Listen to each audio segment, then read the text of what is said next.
Selamat pagi, kami dari kelompok 3, saya Henry Febriadi dan teman saya Elsa Kurniawati Simajuntak akan menjelaskan tentang estimasi permintaan. Estimasi permintaan. Estimasi permintaan merupakan kegiatan memperkirakan jumlah permintaan konsumen terhadap barang atau jasa di masa yang akan datang berdasarkan data atau keadaan masa lalu dan saat ini. Metode yang sering digunakan, yang pertama, customer service.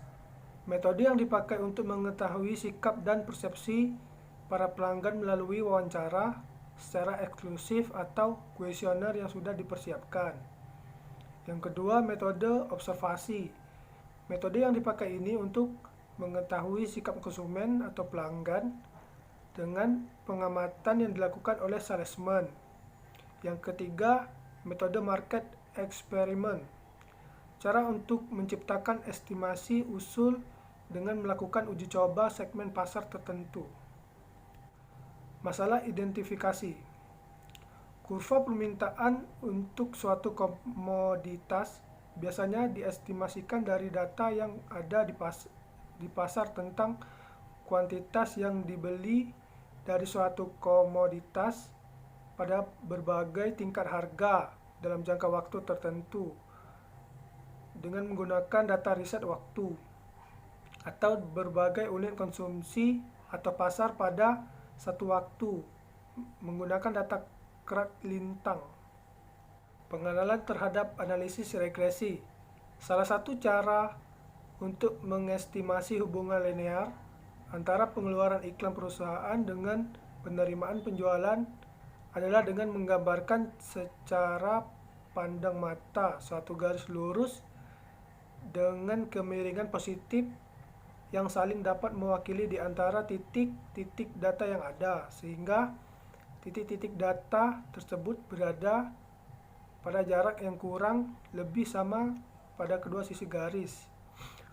Dalam analisis regresi sederhana, rumus yang sering digunakan ialah Y sama dengan A tambah BX. Baiklah, selanjutnya akan dilanjutkan oleh Elsa. Terima kasih. Selanjutnya saya akan menjelaskan apa itu analisis regresi sederhana. Analisis regresi sederhana adalah sebuah metode pendekatan untuk pemodelan hubungan antara satu variabel dependen dan satu variabel independen. Di sini saya akan menjelaskan sebuah rumusnya, yaitu Y sama dengan A tambah BX tambah E. Dan di sini saya juga akan menjelaskan apa itu Y. Y itu merupakan variabel Leeuwen atau respon. Yang A adalah intercept atau konstanta. Yang B adalah koefisien regressi atau slope. Yang E adalah residual atau error. Di sini saya akan juga menjelaskan apa itu analisis regresi berganda. Analisis regresi linear berganda adalah sebuah secara linear antara dua atau lebih variabel independen, yaitu X1, X2 sampai X seterusnya, dan variabel dependen yaitu Y. Persamaan regresi linear berganda sebagai berikut. Y sama dengan A B1 kali 1 tambah B2 kali 2 tambah titik-titik tambah BN XN, yaitu keterangannya. Di sini saya akan menjelaskan keterangannya. Y merupakan variabel dependen atau nilai yang diprediksikan. X1 dan X2 merupakan variabel independen. Yang A merupakan konstanta atau nilai Y apabila X1, X2 sampai X seterusnya hingga berakhir di 0. F masalah dalam analisis.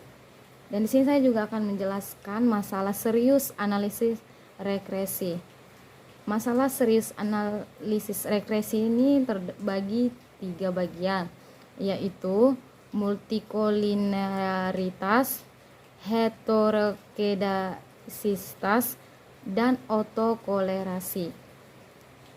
Oke, di sini saya juga akan menjelaskan estimasi permintaan dengan analisis regresi, yaitu metode yang paling digunakan untuk mengestimasi permintaan dalam ekonomi manajerial adalah analisis regresi. Metode ini biasanya lebih objektif, menyediakan informasi yang lengkap dan lebih murah. Spesifikasi model yaitu yang pertama, dalam menggunakan analisis regresi untuk mengestimasi permintaan adalah mengespesifikasi model yang akan diestimasi. Tahap kedua, mengumpulkan data dari variabel-variabel. Tahap kedua dari analisis regresi ini adalah merupakan atau mengumpulkan data dari setiap variabel-variabel dalam modelnya. Menspesifikasi bentuk persamaan permintaan. Ini merupakan langkah ketiga dalam estimasi permintaan. Dalam analisis regresi adalah menentukan bentuk fungsional dari model yang akan diestimasi. Model yang paling sederhana dari biasanya yang paling realistis adalah model linear. Yang keempat, menguji hasil ekonometri. Langkah keempat ini merupakan langkah yang terakhir dalam estimasi permintaan. Dalam analisis regresi adalah mengevaluasi hasil regresi tanda dari setiap estimasi koefisien kemiringan yang harus dicek apabila sesuai dengan dasar teori yang ada. Oke, sekian, terima kasih dari penjelasan saya ucapkan terima kasih. Baiklah, sekian dari kelompok kami. Jika ada yang kurang mohon dimaafkan. Selamat pagi. Terima kasih.